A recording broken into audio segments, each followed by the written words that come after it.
On retrouve Marc Pierini, chercheur à Carnegie Europe, ancien ambassadeur de l'Union européenne en Syrie et en Turquie. Bonjour. C'est un tournant historique pour la Syrie.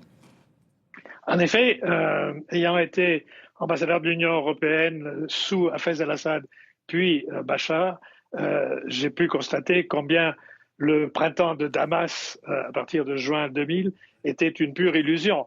Nous avons essayé et manifestement, Bachar al-Assad n'a jamais voulu moderniser son pays et a sombré, comme on peut le voir dans toute l'évolution depuis ces années, vers un régime dictatorial sanglant.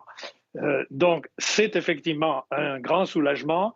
Ce n'est pas pour autant une raison pour les Occidentaux de se réjouir, parce que nous ne savons pas trop vers où nous allons. Les déclarations d'Al-Jolani, il y a 2 jours, il a fait un discours, une interview sur CNN, avec un discours pour CNN, c'est-à-dire un discours respectant la diversité ethnique, religieuse, les Alaouites, les Druzes, les Kurdes, les chrétiens, etc., etc. C'est presque trop gros pour y croire. Donc, on doit voir comment cela tourne, d'autant plus que c'est une révolution sans beaucoup de combats, surtout pas à Damas. Il y a eu une sorte de délitement par le haut. Les forces de sécurité et les forces militaires se sont immédiatement rangées sous les rebelles. On fait acte d'allégeance. On dit qu'on garde le Premier ministre. On verra bien. Mais cette diversité, ce respect, cette tolérance, je dirais qu'il faut la voir à l'œuvre avant de juger. Vous dites qu'ils sont en train de polir leur image. Oui, absolument. Le passé d'Al-Jolani, vous venez de le rappeler dans le sujet précédent, ça n'a rien de reluisant. Donc, c'est même étonnant d'ailleurs qu'on le voit apparaître sur toutes les chaînes avec un discours aussi euh, policé. La difficulté va être de voir quel régime euh, arrive à contrôler l'ensemble de la Syrie.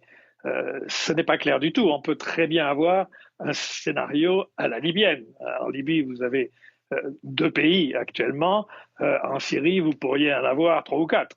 Donc, cela va dépendre à la fois de la maîtrise d'Al-Jolani sur le reste des forces politiques en présence, mais ça va dépendre aussi du positionnement de la Russie, de la Turquie et des États-Unis. Alors justement, la Turquie, cette coalition de rebelles du HTC, elle était soutenue par la Turquie. Alors en tout cas implicitement, quel rôle joue la Turquie en ce moment en coulisses?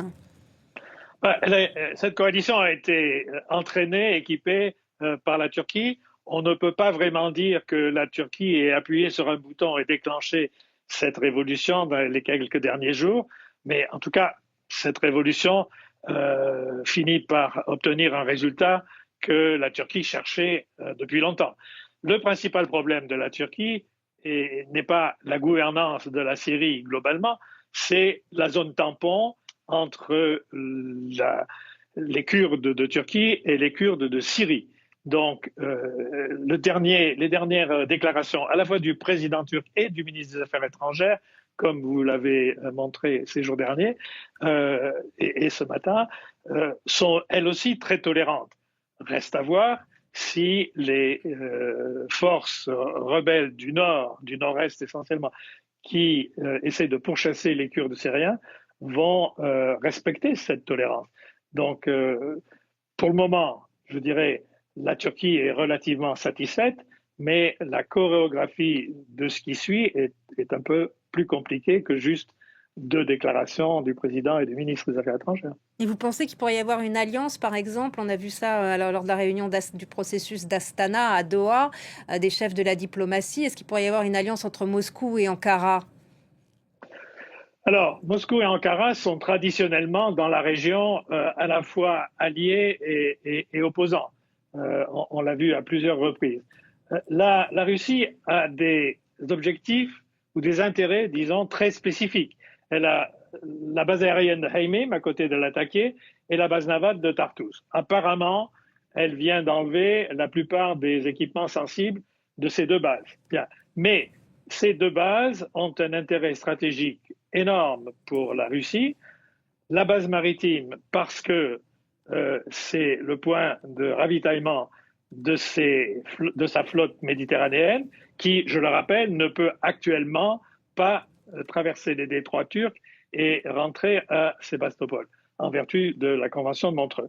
Donc, le point d'appui, la base navale de Tartus, est fondamental pour l'activité navale des forces russes en Méditerranée.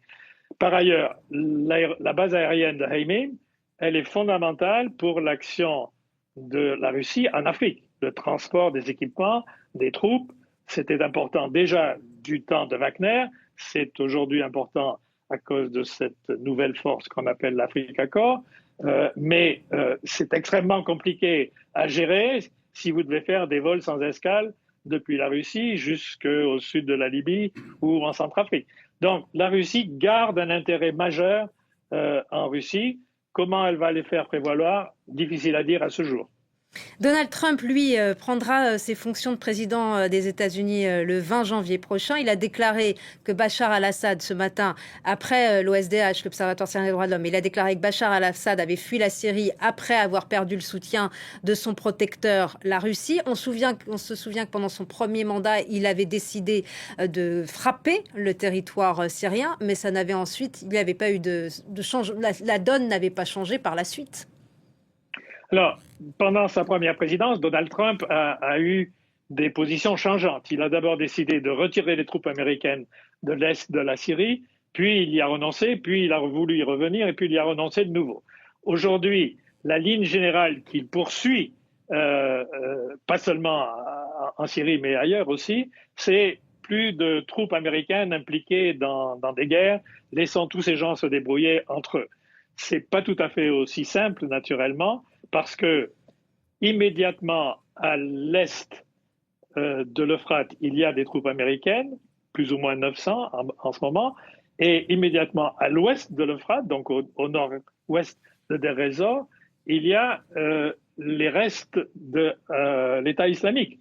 Donc, retirer les troupes américaines va donner dans cette région quasi désertique de la Syrie, va donner un bonus énorme à l'État islamique. Donc, ce n'est pas tout à fait aussi simple que les premières déclarations de Trump semblent l'indiquer.